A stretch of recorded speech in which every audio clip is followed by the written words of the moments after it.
அன்பார்ந்த துலாம் ராசி அன்பர்களே, இந்த ஐப்பசி மாதம் உங்களுக்கு எப்படி இருக்குன்னு பார்க்கலாமா? ஐப்பசி மாதம் அப்படின்னாலே சூரிய பகவான் உங்களுடைய ராசியில் நீச்சமடையக்கூடிய காலகட்டங்கள். என்ன சாமி நீச்சமடைகிறாரு?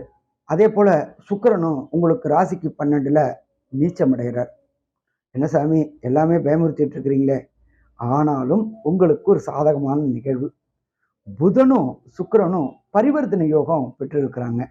பரிவர்த்தனை யோகம் அப்படின்னாக்க அவங்கவுங்க வீட்டில் அவங்கவுங்க ஆட்சி செய்யறதுக்கு சமானம். அப்போ ரொம்ப சந்தோஷம். புதனும் சுக்கிரனும் அப்போ இந்த காலகட்டங்களில் ஆட்சி பெற்ற சுக்கிரனும் நீச்சமடைஞ்ச சூரியனும் நீச பங்க ராஜயோகம் பெறுறாங்க. இந்த நீசபங்க ராஜயோகம் என்ன பண்ணும் அப்படின்னாக்கல, சின்னத்திரை பெரியத்திரை கலைஞர்கள் எல்லாரையும் பார்த்தீங்கன்னாக்க அவங்களுக்கு சுக்கிரனுடைய தொடர்பு வரும். இந்த திரைப்படத்தில் நான் எப்படி நடிச்சே ஆகணும் அப்படின்னு முயற்சி எடுக்கக்கூடிய இந்த துளாராசி என்பவர்களுக்கு இந்த ஐப்பசி மாசத்துல வாய்ப்பு கிடைக்கும். அதே போல பின்னிருந்து இயக்கக்கூடியவங்க, அதாகப்பட்டது கேமராமேன், லைட் பாய் மற்றும் ஆர்டிஸ்ட், அதாகப்பட்டது இந்த வாசிக்கக்கூடியவங்க, இசையமைக்கக்கூடியவங்க, இவங்க எல்லாருக்குமே இந்த காலகட்டங்களில் வெற்றி வெற்றி வெற்றி கிடைக்கக்கூடிய வாய்ப்புகள் உண்டு. அதே போல் பார்த்தோம் அப்படின்னாக்க நீண்ட நாட்களாக திருமண பந்தம் அமையலை அப்படின்னு ஏங்கிட்டு இருக்கிற இந்த துளாராசி என்பவர்களுக்கு அந்த திருமண பந்தம் அமையக்கூடிய வாய்ப்புகள் இந்த ஐப்பசி மாதத்தில் கிடைக்கும்.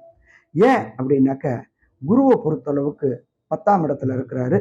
என்ன சாமி 10ஆம் இடத்துல இருந்தால் குரு பதவி பறிபோகும் அப்படிம்பாங்க. கொஞ்சம் உத்தியோகத்தில் சிக்கல் ஏற்படக்கூடிய வாய்ப்புகள் உண்டு. ஆனாலும் எச்சரிக்கையோடு இருந்தீங்கன்னாக்க பிரச்சனைகளை தவிர்க்கலாம். யாரு கூடயும் வாதம் விதாண்டாவாதம் வேண்டாம். அன்னெசரி ஆர்கியூமெண்ட் டிபேட் வேண்டாம். ஃபஸ்ட்டு கீழ்ப்படியை கட்டுப்போம். ஆட்டோமேட்டிக்காக நமக்கு பதவி நல்ல உயர்வு வரும். அதனால் இந்த காலகட்டங்களில் இந்த துளாராசியை சேர்ந்த நண்பர்கள் அன்னெசரியான வாதம் விதாண்டாவாதத்தை தவிர்த்தா கண்டிப்பாக வெற்றி பெறக்கூடிய வாய்ப்புகள் உண்டு.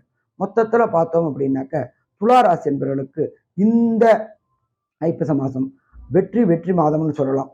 கிட்டத்தட்ட 90% வெற்றி கிடைக்கும். நல்லது. நமஸ்காரம்.